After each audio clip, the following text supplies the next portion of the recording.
Hello everyone, welcome to the fifth experiment of general chemistry lab. So this experiment is known as the acid-base titration. So we're going to introduce you the titration technique in this experiment. So what is a titration actually? A titration is actually an analytical technique. So we use to find out the concentration of an unknown solution. So the criteria for a titration is that we need two solutions.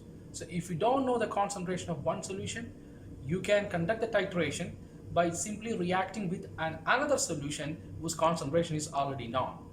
So we're going to introduce this technique in today's lab. Okay, so how do you do this titration? So for conducting a titration experiment, we need two major glasswares. So I'm going to introduce you the first one. This is known as the burette, which is actually a long cylindrical tube. And if you look at the burette here, we can see that there are three major parts for the burette. So this portion is called, anyway, go to the blue portion here. This is called the stopcock of the burette. So you can open the burette and you can close the burette. And the bottom portion, the below portion, is called the tip of the burette. And the top portion, this above the stopcock, this portion is known as the body of the burette. Okay, so you can also see there are so many graduation. It starts from 0 from the top of the burette and it goes all the way down to 50 ml at the bottom.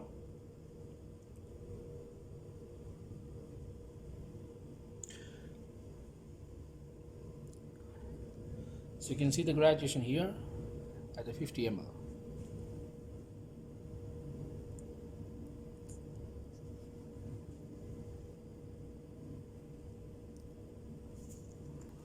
Okay, the burette, the reading starts from the 0 and it goes all the way to the 50 ml. So what you are seeing here, this is a 50 ml burette. Again, if you go to the each division, if you come back to 0 here, so it starts from 0 and we can see there are each small division, that is the 0.1. Each small division is 0.1, so 0, 0.1, 0.2, it goes like that and becomes 1 here, 2, 3, 4, so on like that until 50 ml. So the capacity of this burette is 50 ml. The second glassware we need is called the Elmer flask or the conical flask. Okay, so what we are going to do in this titration, so I told you this is a technique between two solutions, right? So we have to react to two solutions. So one is known as the non-solution, which is called the standard solution, and other one is known as the unknown solution. So in today's experiment, we are taking the standard solution in the Elmer flask and the unknown solution we're going to take in the burette. So in today's titration, acid-base titration, this is also known as an acid-base titration because one solution is an acid and the other solution is a base. So which one is the acid and which one is the base? So the standard solution, that means the solutions whose concentration is already known, that is called the standard solution, and we use the acid as a standard solution. So we use KHP, it's called the acid, and this is the standard solution. We take KHP here and dissolve in water. So this is the KHP solution. We keep it in the Elmer flask, and in the burette we take sodium hydroxide. So this is the unknown solution. So sodium hydroxide we fill all the way from bottom to top. Then we start the titration technique. Okay, so before you begin the titration experiment, it's very important that you should make sure that the glasswares are clean. So we should first clean the burette. So how do you clean the burette? We just want to rinse the burette or wash the burette very well with deionized water. So we're going to show you how to clean the burette. So the burette is already in the clamp. So it's clamped. So we will take a beaker to collect the wastewater. We're going to keep at the bottom of the burette. So I'm going to little bit adjust the clamp, and I'm going to bring the tip of the burette into the beaker. Now I'll take the deionized water. So I'm going to pour the deionized water from the top of the burette, but we have to make sure that the stopcock is closed first. So you have to make sure that the stopcock is closed. This is closed right now. So I'm going to take the funnel.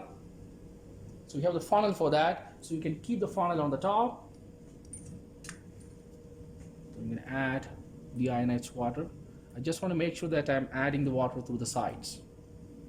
Okay, so that way I can make sure that sides are also being washed. Should be fine. So I'm going to take the funnel out. Okay, now I have to rinse the whole burette with water. You remember that I stopped, the stopcock is stopped here. So we don't have water at the tip of the burette right now.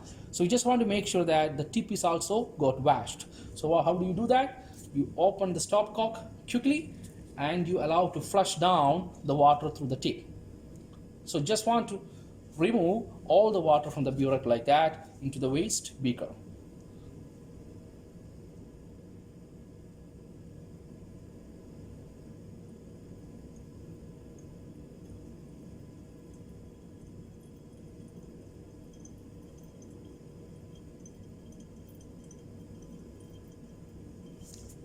So you have to make sure that the water is flushed through the tip of the burette. So it seems like now the whole burette is cleaned.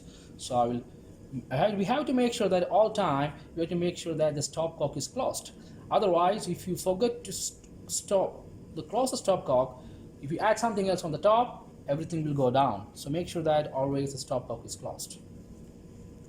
Okay, now I washed my burette with water. So the next step is that I have to fill the burette with my unknown solution. So the unknown solution is sodium hydroxide. So before you fill the whole burette with sodium hydroxide, you just want to make sure that this burette is rinsed by using the same solution. So what I'm going to do now, I will go to my sodium hydroxide. So we have the sodium hydroxide solution here. Okay, so I'll take the sodium hydroxide. So I'm going to add the sodium hydroxide into the burette just for the rinsing process right now. So I'm going to go to the funnel. Keep the funnel on the top, and again I'm going back to the stopcock and I'm double checking that the stopcock is closed. It's closed well now. So I'm going to open the sodium hydroxide and I'm adding small amount. How much you want to add? You don't want to fill the whole burette with sodium hydroxide right now because we are just doing the rinsing process.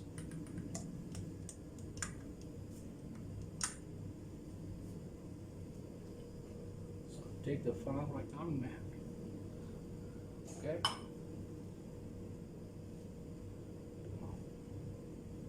Okay, so the sodium hydroxide, I just added the sodium hydroxide to the side of the glassware. So the whole glassware is now washed by sodium hydroxide. Now I can see that some sodium hydroxide is at the bottom. It's probably around 65 ml of sodium hydroxide inside. So again, I'm going to flush the sodium hydroxide through the tip of the burette. So I'm going to open the stopcock and I'm flushing down all the sodium hydroxide through the tip of the burette.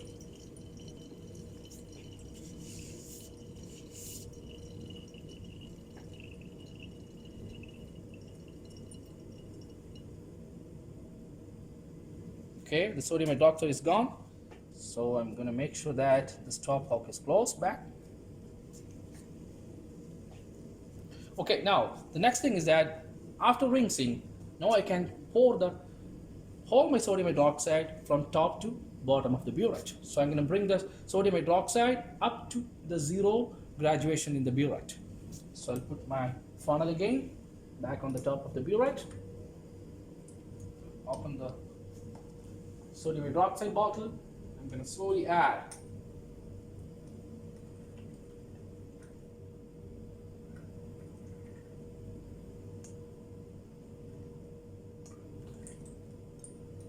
So when you add sodium hydroxide bottle, you sort of make sure that you don't want to spill the NaOH from the burette. So it's a good idea to go a little bit above the 0 line. So now the NaOH is a little bit above the 0 line. So you have to bring now the lower meniscus of the solution back into the 0 graduation of the burette. So I'm going to bring this one slowly. So slowly I open the stopcock at the bottom. So I'll bring it down.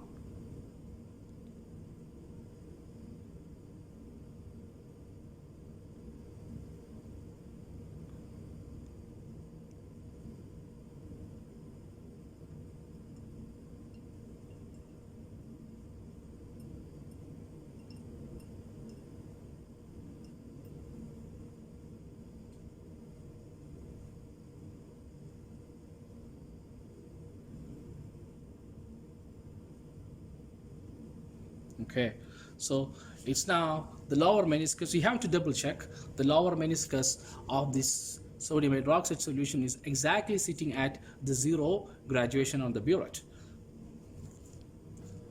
So after I filled the NaOH in the burette, now you have to make sure that the lower meniscus of the solution exactly sits on the zero graduation. So how do you know that? Because if you look at from the down and if you look at the above, so you don't get the exact lower meniscus location. So it's always a good idea to hold your burette and you take it out carefully from the stand.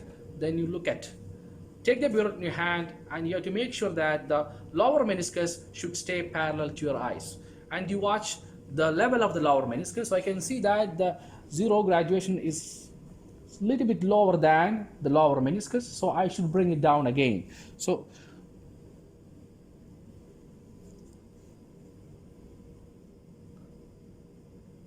bring it down again. Again, if you look at the tip of the burette now, so I can see that the tip of the burette is having a large air bubble stuck inside. So before you begin the titration, it's very important to remove the all air bubbles from the tip of the burette. So how do you remove the air bubbles? You just take the burette in your hand, you go back to the waste beaker, you keep it here, and you slowly open the stopcock and flush the whole solution through the tip of the burette. Now the whole air bubbles are all gone. It's very clean right now. So you can stop it back. Okay, now I just flushed the air bubble down to this beaker right now. That's why when I go back to the zero graduations, I can see that now the lower meniscus is sitting below zero here. Now we have to go back and carefully see the location of the lower meniscus, and you have to take the reading from the burette. So if you look at carefully, so the lower meniscus now sits exactly at the 0.4 division. So we can take 0.40 as the initial burette reading of this titration.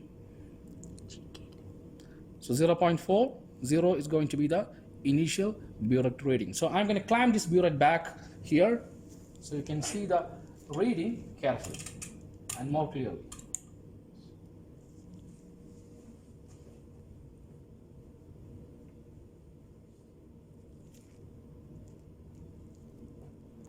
Okay, so we know that our initial burette reading is 0.40. So in your data sheet, so you have to write down the initial burette reading as 0.40.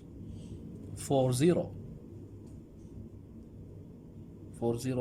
this is in milliliters. Okay, now we filled the burette with sodium hydroxide. So sodium hydroxide, remember that this is the unknown solution. We have to find out the concentration of the sodium hydroxide. Now, our known solution or the standard solution is an acid. I told you the acid is the KHP. So we have the KHP here, the KHP bottle.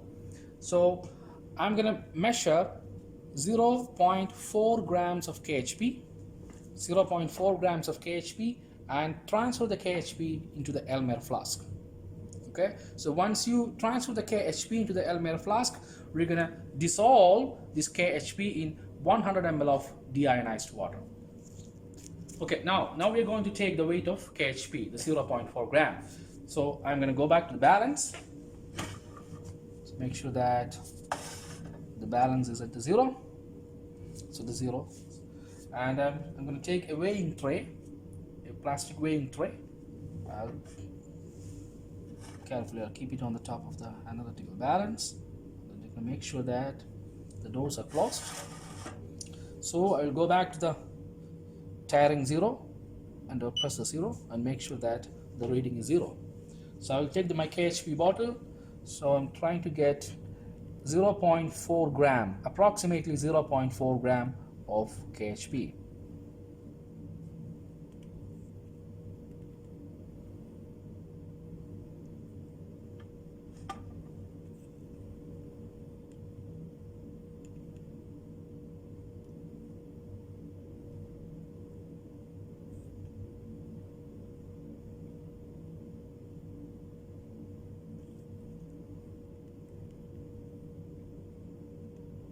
So I'm just almost getting a weight around 0.3719. So maybe I may need to add a few more crystals.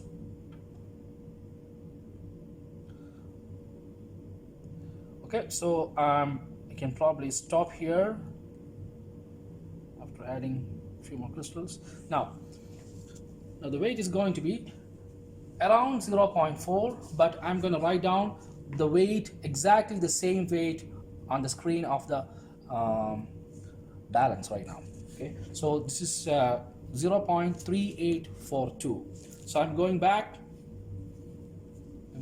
to my data sheet, and I'm going to write, if you look at the data sheet, so the trial one, so we are doing the trial one, first trial of the titration. Go to the mass of the KHP, the first column mass of the KHP. I'm going to write down the mass here. This is 0.3847.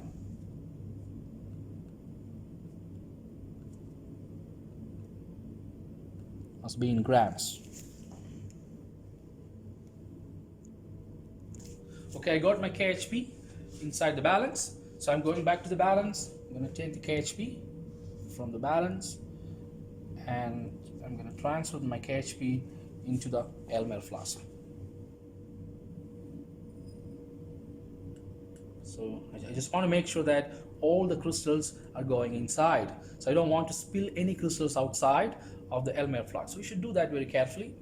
So I can see that most of the crystals are going inside. It went inside. So now the next one is I have to dissolve this KHP in 100 ml of deionized water. So I have the wash bottle here. So I'm going to dissolve that in 100 ml. Okay, so to take the 100 ml of deionized water, I already took a graduate cylinder. Then I transferred the water, deionized water, into the graduate cylinder, and I received exactly at 100 ml here. And I'm going to take this graduate cylinder and I'm transferring this water into the Elmer flask. So when you do this one, just want to make sure that you try to transfer the water through the sides of the Elmer flask. So if you have any crystals sticking on the side, so when you do like this, all the crystals will be flushed down. So I transferred all of my water. So now the KHP, so being an acid, KHP is readily soluble in water, but you just want to shake it for a few minutes, and you have to make sure that the whole KHP crystals got dissolved. So I'm going to shake like this for a few minutes, then we can now it seems like the whole of my crystals got dissolved. I got a very clean colorless solution of KHP in water. So my base is ready in the burette, the unknown solution, and my standard solution, the acid, is also ready in the Elmer flask. So now I'm going to do the titration process. So when I do the titration, how does the titration work? I will keep the Elmer flask at the down, and I'm going to add the sodium hydroxide from the burette drop by drop into the KHP. So the KHP being an acid, it will react with the sodium hydroxide. So how long I want to add? This sodium hydroxide from the burette? You have to keep on adding until this reaction stops or finishes. Then the question is, how do you know the reaction finish? Okay, so if you want to know the end point of the reaction, or the point at which the reaction is finished, that's called the end point. So how do you know the end point of this reaction? So you need an indicator for this process. Okay, so before we begin the titration, so you go to the KHP solution, which is there in the Elmer flask, and we have to add an indicator into the KHP solution. So today, for this particular acid-base titration, we have an indicator which is known as the phenolphthalein. So we take the phenolphthalein bottle, and we're going to add 2 drops of phenolphthalein into the KHP. So I'll take the bottle here, and I'm going to add 2 drops. The phenolphthalein should be fine. So I'll shake it for a few seconds. Then I will start the titration with the sodium hydroxide from the burette. Okay, now I added the indicator, so the solution is good to go for the titration now. So I'll put it back, the Elmer flask, and I will adjust the clamp a little bit. And it's really important So again, you have to make sure that the stopcock is closed, and you have to check the initial burette reading again. So we wrote the initial burette reading as 0.40. So before you begin the titration, you have to go back once again and double check the initial burette reading. So I check the initial burette reading, it seems like 0.40, so we don't want to change anything, and we can start the titration right away. Okay, now we are going to start the titration. So I'll slowly open the stopcock, and I will allow the sodium hydroxide solution drop by drop to drip drop by drop into the KHP of my Elmer flask. So you can see that once a first drop making contact with the solution, you can see a slight pink color. So when I shake the solution, the pink color disappears. So when you do the titration, you just want to make sure that the solution drips down from the burette as a drop by drop, and in the meantime you have to make sure that you shake really well the solution, or the Elmer flask solution. So you can keep on like this. You can little bit increase the speed a little bit, but still you have to make sure that the solution is dripping down, and you don't want to make a fast flow of the solution from your burette. So it's really important that the titration should be performed as a drop by drop. So in the meantime, you have to make sure that you shake the solution or swirl the solution very well. Okay, now keep on adding the sodium hydroxide from the burette into the KHP. On the same time, I'm constantly shaking the solution. So you can see that if you look at the solution here, so once the NaOH making contact with the KHP, a slight pink color appears, but while I'm shaking, the color disappears. Okay, so I have to repeat, I have to keep on going like this until we reach the end point. So I'm keep on adding NaOH from the burette into my Elmer flask. I can still see the pink color slowly starts to come, but when I'm shaking, it disappears. That means I'm still not reached the end point. I have to keep on doing like this. So if I look back to the burette, now I can see that I passed 16 ml. So it's almost going to be 17. So I'm keep on doing like this until I get the end point. So the end point is going to be the appearance of a slight pink color. So it seems like I'm almost reaching to my end point. So I can see that the pink color stays a little bit more time. I can still see, but even when I shake, the color disappears. So the exact end point is going to be in one drop from the burette. You should get a pale pink color, and that should persist for a long time in the solution. So it's almost getting the end point. I'm very close. Stopping it here for a few minutes.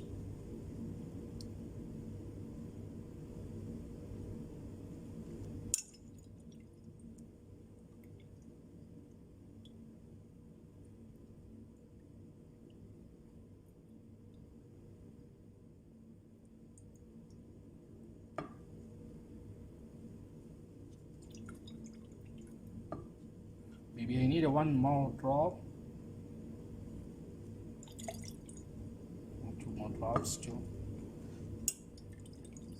So this is going to be the end point of my titration. So as you can see that, so when I keep the solution steady, you can still see the slight pink color. So if I shake it again, the color persists there, it doesn't disappear.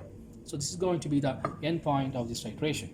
So what is the reading right now? So once you finish the titration, once you get the end point, you have to go back to the burette and you have to see the burette reading carefully.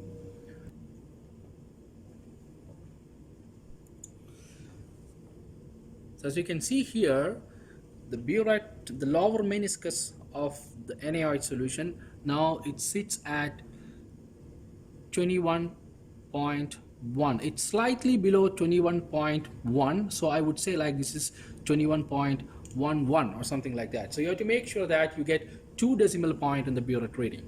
So the first decimal point you will directly get from the burette, and the second decimal point you have to make a nearest approximation. So the lower meniscus is slightly, this one is 21.1, but the meniscus is lying a little bit lower than 21.1. So I would say like this is 21.11 or 21.12. Okay, you go back to your data sheet. So in the first trial, so I have to write my final burette reading here. So the final burette reading, as you have seen in the burette, it is 21.11 milliliters. So this is going to be the final burette reading. I already wrote my initial burette reading. So this is the first trial of titration.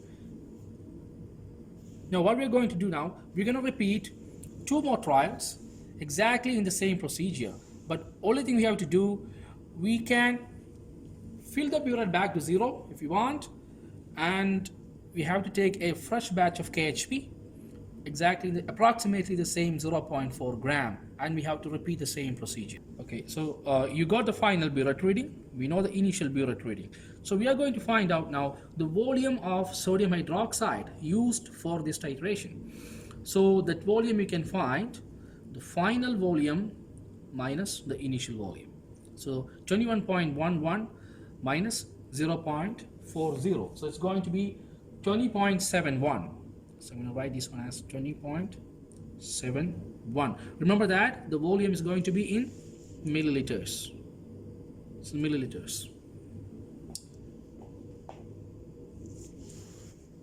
Okay, we finished the first trial now, so we're going back to the second trial. So when I want to do the second trial, so it's always a good idea to fill the burette back to 0.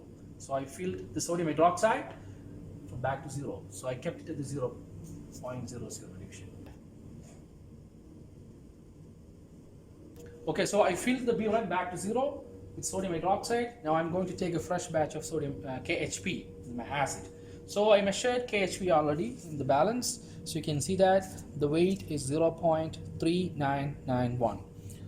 So I'm going back to my data sheet. For this, the trial 2, I'm write my weight as 0.3991. This is the second weighing of my second batch of KHP.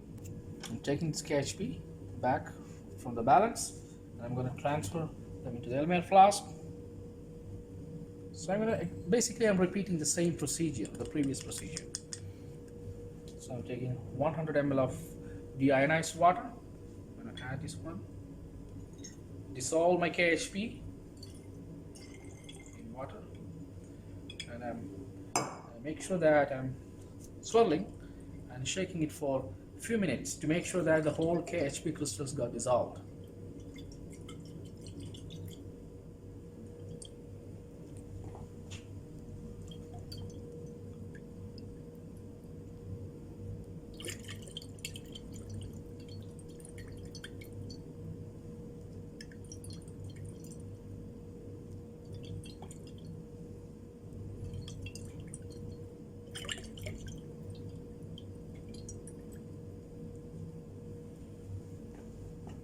Okay, so my KHP is dissolved.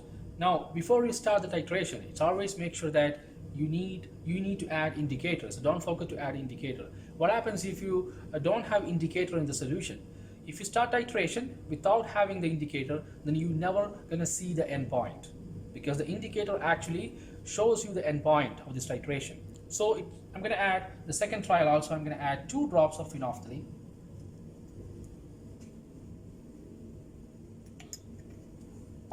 I'm shaking it for a few seconds.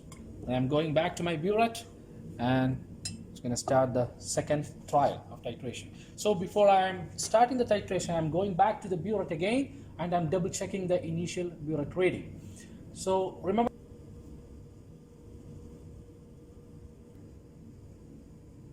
okay, the titration. So we'll start the titration. I'm going to slowly open the stopcock and allow the sodium hydroxide to drip down into the KHP solution. So you can see that once it drops, making contact with the KHP, you can see a slight pink color, but when I shake it, the pink color fades.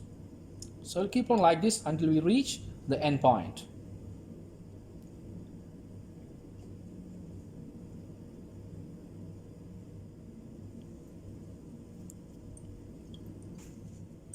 Okay, we are keep on adding sodium hydroxide from the burette into the flask. So I can see that the pink color appears and suddenly disappears while I'm shaking.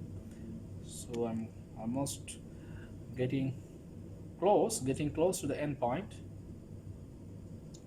but it's very important that you should shake the flask continuously while you're adding the sodium hydroxide. Okay, so I added in 1 drop, so I received the end point of the second trial. So it's a pale pink color. This is supposed to be the right color of this end point of this titration. So I'm going to stop this one. Okay, after you got the end point, you go back again into the burette and see the burette reading. So I'm going to keep the burette parallel to my eye level, and I'm going to see the reading now. So the lower meniscus of the sodium hydroxide solution is now below 21.5. Okay, now the lower meniscus of the sodium hydroxide solution in the burette, it's actually now sitting between 21.5 and 21.6. So we can write down the burette reading as 21.55. So I'm going to write down the reading of the burette as 21.55 in the data sheet. Okay, for the second trial, the initial burette reading was at 0.00. Then the final burette reading is 21.55 milliliters. Okay, so I also wrote the weight of KHP for the second trial as 0.3991. Okay, now we have to find out again the volume of the sodium hydroxide used for the second trial. So again, it is final volume minus the initial volume. So the initial volume is already 0, so it's going to be the same, like 21.55 as the volume of sodium hydroxide used for the second trial. So for the third trial, so we measured 0.3887 grams of KHP as a third batch. Okay, so I dissolved my third batch of KHP in water, and before I'm going to start the titration, so I'm going to add the indicator, 2 drops of phenolphthalein. Give a quick shake. I'm going back to the burette, and before the titration, the third time, I filled my burette back to 0.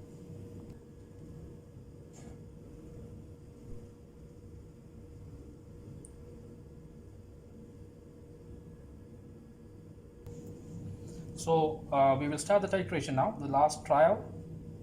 So we'll add NaOH drop by drop again into the flask, and I will continue the titration until I reach the end point, which is a slight pink color. Okay, so I almost reached my end point. So this is the right end point. So I can see that the solution turns to slight pink color. If I shake it, the color persists there for a long time. So this is going to be the end point of my final titration. Okay, so now if I look at my burette reading, the lower meniscus sits exactly at 21.2 division. So I can say like my burette reading is 21.20.